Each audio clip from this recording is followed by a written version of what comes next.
Financial markets పై పట్టు సాధించాలి అనుకునే వాళ్ళు రేవంత్ కండక్ట్ చేసే వెబినార్ కోసం ఈ క్రింది నెంబర్కు సంప్రదించగలరు.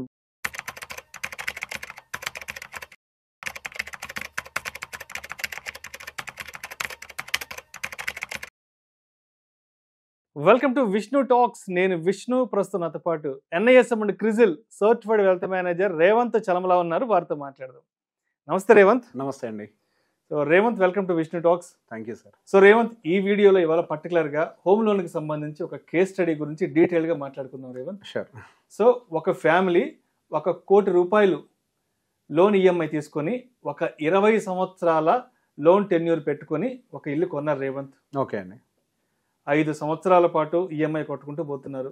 ఓకే. కుటుంబం హ్యాపీగా సంతోషంగా వాళ్ళు కొనుక్కున్న ఇంట్లో చాలా ఆనందంగా సాఫీగా సాగిపోతుంది రేవంత్. ఓకే అండి.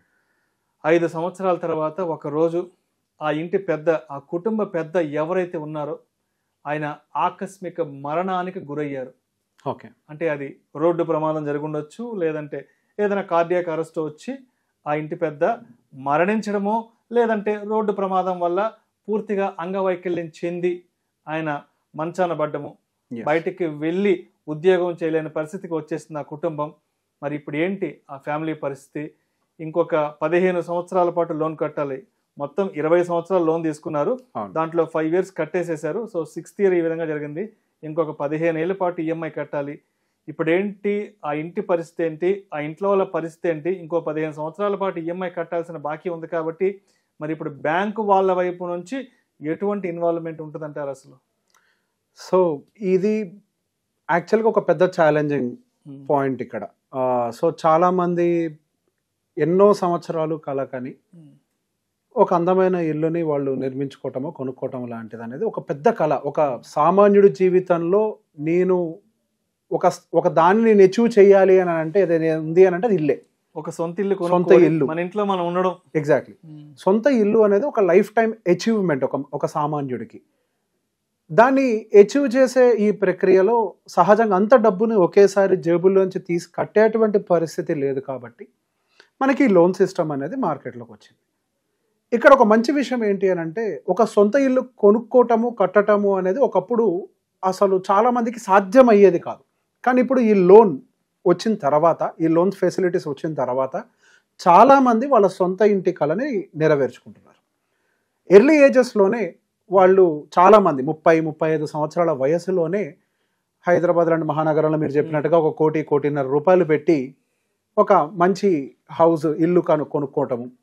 దానికి అఫ్కోర్స్ మనకు ఒక 20 సంవత్సరాల పాటు EMIని పెట్టుకోవటము. ఇక్కడ మనము మంచి చేస్తున్నాం. దాంతోపాటుగా ఇన్ కేస్ మీరు అన్నట్టుగా ఏదన్నా జరిగితే ఆ టైంలో ఈ ఫ్యామిలీ పరిస్థితి ఏంటి అనేది కూడా ఆలోచించాలి. మన ఇల్లు కొంటున్నాము అని అంటే మనం ఉన్నా లేకపోయినా ఆ ఇల్లు మన నెక్స్ట్ వాళ్ళకి, అంటే భార్యకి, పిల్లలకి, వాళ్ళందరికీ కూడా వాళ్ళకి అది ఎప్పటికీ లైఫ్ లాంగ్ షెల్టర్ ఇవ్వాలి. రేపు అన్న రోజు నేను లేని రోజు వాళ్ళకి అది భారంగా మారకూడదు. ఈరోజు వరంగా అనుకున్న ఇల్లు రేపు భారంగా మారితేనే పెద్ద శాపంగా ఉంటుంది. చాలామంది ఒక చిన్న కేసు చెప్తాను. కొంతమంది వైఫ్ అండ్ హస్బెండ్ కష్టపడి ఇల్లు కొనుక్కున్న తర్వాత నేను చూసినటువంటి 1-2 కేసుల నుంచి చెప్పేదాన్ని, జరిగినవే నిజంగానే. ఇల్లు కొని బయటికి వెళ్ళి వైఫ్ అండ్ హస్బెండ్ వస్తూ ఉంటే రోడ్ యాక్సిడెంట్లో హస్బెండ్ చనిపోయారు. He is only the breadwinner. అంటే ఆయన ఒక్కళ్ళు మాత్రమే డబ్బులు సంపాదిస్తూ ఇంటిని పోషించే వ్యక్తి. ఆయన చనిపోవటంతో ఇంకా ఆ ఫ్యామిలీ ఆల్రెడీ చాలా డిప్రెస్డ్ స్టేట్లో ఉంటుంది. విపరీతమైన డిప్రెస్డ్ స్టేట్. మనిషి లేడు, మనతో బతకాల్సిన, నడవాల్సిన మనిషి లేడు. అదొకటేనంటే మళ్ళీ పిల్లలు ఉన్నారు. అసలు వాళ్ళ భవిష్యత్తు ఏంటి, వాళ్ళు ఎలా చదివించాలి? అదే టైంకి 1-2 నెలలు ఇంటి లోను కట్టకపోయేసరికి ఇమీడియట్గా బ్యాంకర్ల నుంచి ఫోన్లు వస్తాయి. మీరు లోన్ కట్టకపోతే ఇల్లు జప్తు చేస్తామని అంటారు. అసలుకే ఇప్పుడు మనిషి పోయిన బాధలో, ఆర్థిక ఇబ్బందులతో సతమతమవుతూ ఉన్న సమయంలో మళ్ళీ ఇల్లు కూడా నీది కాదు, నువ్వు EMI కట్టట్లేదు కాబట్టి ఇది ఇలానే కొనసాగితే ఇల్లు కూడా జప్తు చేస్తాము అని చెప్పి ఒక బ్యాంకర్ వాళ్ళు ఫోన్ చేసినప్పుడు ఆ కుటుంబం పరిస్థితి మరింత అధ్వానంగా తయారవుతుంది. అదొక విపరీతమైన డిప్రెస్డ్ సిచ్యువేషన్లోకి నెట్టబడతాం మనం. సో బేసిక్గా ఈ కేసులో కనుక వాళ్ళకి ఒక హోమ్ లోన్ ఇన్సూరెన్స్ అనేది తీసుకోగలిగితే, home loan insurance, yes, so insurance against the loan, correct word చెప్పాలంటే. సో మనం తీసుకునేటువంటి ప్రతి లోన్కి కూడా మనకి ఇన్సూరెన్స్ అనేది ఇస్తారు. అది హోమ్కి కూడా మనకి లోన్, హోమ్ లోన్ ఏదైతే ఉందో ఆ లోన్కి అగెయిన్స్ట్గా ఇచ్చేటువంటి ఇన్సూరెన్స్నే హోమ్ లోన్ ఇన్సూరెన్స్ అని చెప్పేసి అంటారు. సో ఇప్పుడు బ్యాంకులు హోమ్ లోన్ని డిస్పర్స్ చేసే ముందే హోమ్ లోన్ ఇన్సూరెన్స్ని కూడా తీసుకోమని చెప్పి ఇప్పుడు ఇన్సిస్ట్ చేస్తున్నాయి. కానీ చాలామంది దానికోసం మరింతగా ఎక్కువ ప్రీమియం పే చేయాల్సి ఉంటుంది, మళ్ళీ ఈఎంఐ ఒక 1000-1500 అంత పెరుగుతుంది, చాలా పెద్ద అమౌంట్ కట్టాల్సి వస్తుంది అని చెప్పేసి చాలామంది హోమ్ లోన్ ఇన్సూరెన్స్ అని రిజెక్ట్ చేస్తున్నారు. సో బేసిక్ ఇట్లా ఒక్కసారి రిజెక్ట్ చేసే ముందు ఇన్ కేస్ మీరు సంపాదించే వ్యక్తికి ఏమైనా జరిగినా, లేదు మీకు యాక్సిడెంట్ అయ్యి మీరు అసలు జీవితంలో పని చేయలేనటువంటి పరిస్థితిలోకి మీరు నెట్టబడ్డా, మరి మీరు కొన్న ఇంటి పరిస్థితి ఏంటి అనేది ఒక్కసారి మనం ఆలోచించాలి. సో ఒక్కసారి కనుక అది మన మైండ్లోకి వస్తే ఆ హోమ్ లోన్ ఇన్సూరెన్స్ని మనం తీసుకొని పెట్టుకుంటాం.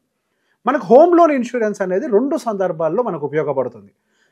ఇక్కడ సహజంగా అందరి మైండ్లో ఫస్ట్ ఇన్సూరెన్స్ డాక్యుమెంట్ ముందర పెట్టినప్పుడు ఏమొస్తుంది అంటే నాకేమవుతుంది, నేనంతా బాగానే ఉన్నాను కదా, నాకేం కాదు కదా అని చెప్పేసి మనం అనుకుంటాం.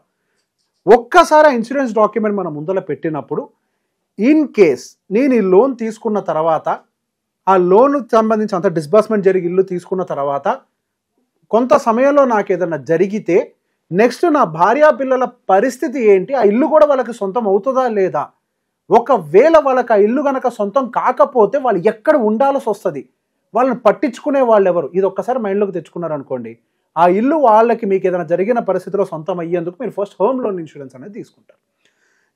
ఇక్కడ ఒకవేళ మీరు డిజేబుల్ అయ్యారు, ఇది మరింత ఇబ్బందికరమైన పరిస్థితి, పని చేయలేము, మంచం నుంచి కదలలేము, పూర్తిగా ఆర్థికంగా మనం దెబ్బతినిపోయి ఉంటాము, మీకు ఉండేటువంటి మీరు పనిచేసేటువంటి కంపెనీ కూడా మీకైతే శాలరీ ఇవ్వదు కదా, ఇంకా ఏదన్నా ఉంటే ఒక 3 నెలలు 4 నెలలు శాలరీ కాంపన్సేషన్ కింద పే చేసేసి వాళ్ళు కూడా అయిపోయిందని అంటారు.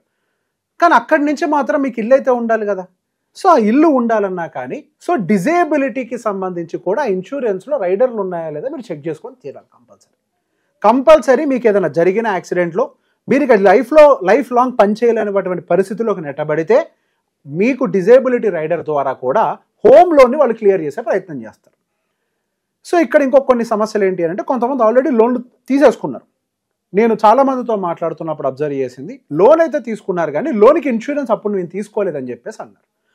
ఒకవేళ లోన్కి కనుక మీరు ఇన్సూరెన్స్ తీసుకోకపోయి ఉండుంటే అప్పుడు హోమ్ లోన్కి రిలేటెడ్ ఇన్సూరెన్స్ ఇమీడియట్గా టర్మ్ ఇన్సూరెన్స్ తీసుకోండి. సో టర్మ్ ఇన్సూరెన్స్ అన్నా మనకి హోమ్ లోన్ ఇన్సూరెన్స్ అన్నా కానీ here and there same, but first preference మనం హోమ్ లోన్ ఇన్సూరెన్స్కి ఇవ్వాలి. ఒకవేళ అప్పుడు మనం మిస్ అయితే మళ్ళీ ఇవ్వరాళ్ళు, ఫస్ట్ మనకు లోన్ డిస్బర్స్మెంట్ అప్పుడు మాత్రమే ప్రొవైడ్ చేస్తారు.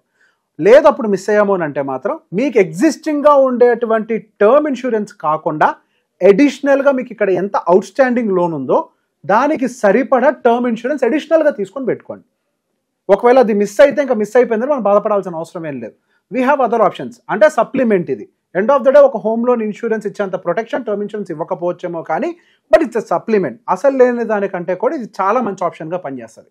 సో ఫస్ట్ మీకు టర్మ్ ఇన్సూరెన్స్ సరిపడా, అంటే మీకు సరిపడా అని అంటే బతకడానికి ఒక 2 కోట్లు అనేది ఒక ఫిగర్ ఐడెంటిఫై చేసి ఉంటాం కదా, ఆ ఫిగర్ కాకుండా అడిషనల్గా మీకు లోన్స్ ఎంత ఉన్నాయో. యాక్చువల్గా అది కేవలం హోమ్ లోన్ విషయం అనే కాదు, అటు వెహికల్కి కానీ వెహికల్ లోన్స్ ఉంటాయా, పర్సనల్ లోన్స్ ఉంటాయా, క్రెడిట్ కార్డ్స్ ఉంటాయా, సో బేసిక్గా హోమ్ లోన్ ఇట్లాంటివన్నీ ఉంటాయా, మీ లోన్స్ అన్నిటికీ కలిపైనా సరే మీరు ఒక టర్మ్ ఇన్సూరెన్స్ సపరేట్గా మెయింటైన్ చేయాలి.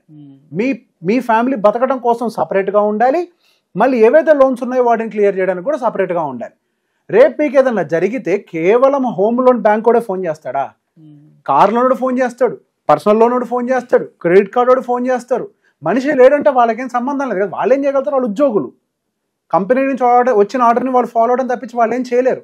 కాబట్టి దానికి సంబంధించి మనిషికి ఏదన్నా జరిగితే కావాల్సినటువంటి అంటే ఉన్న అప్పులకి కూడా సరిపడా ఇన్సూరెన్స్ ఆ మనిషి కంపల్సరీ ఉండాలి. ఇక్కడ బ్యాడెస్ట్ సిచ్యువేషన్స్, విపరీతమైన బ్యాడ్ సిచ్యువేషన్ ఏంటి అంటే కనీసం ఒక టర్మ్ ఇన్సూరెన్స్ తీసుకోవడానికి మనం నార్మల్గా ఇష్టపడం.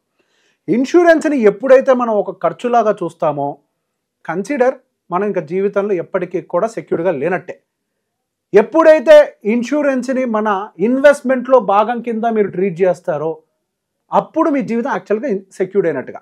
సో బేసిక్గా మీకు ఈ ఇన్సూరెన్స్లన్నీ తీసుకోవటం వల్ల ఫస్ట్ మీ ఇల్లు సెక్యూర్డ్ అవుతుంది, మీ ఫ్యామిలీ ఒక ఆర్థిక భద్రతలో ఉంటుంది, మీ అసెట్స్కి ఎటువంటి డ్యామేజ్ జరగదు, మీకు ఫైనాన్షియల్ సేఫ్టీ దొరుకుతుంది.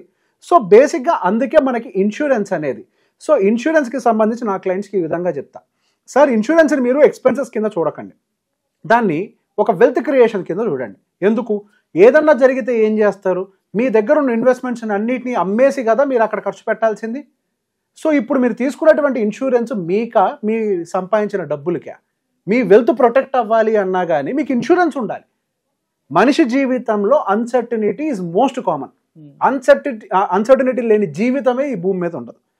ఏ క్షణంలో ఏదైనా జరగచ్చు. కాబట్టి ఆ జరిగేటువంటి దానికి మనం ప్రిపేర్డ్గా ఉండటమే మన ప్రధాన ఎజెండా. సో హోమ్ లోన్కి ఫస్ట్ తీసుకునేటప్పుడు ఇన్సూరెన్స్ తీసుకోండి. ఒకవేళ మిస్ అయినట్లయితే దానికి సరిపడా టర్మ్ ఇన్సూరెన్స్ అయినా తీసుకోండి. Thank you so much Revanth. Most welcome.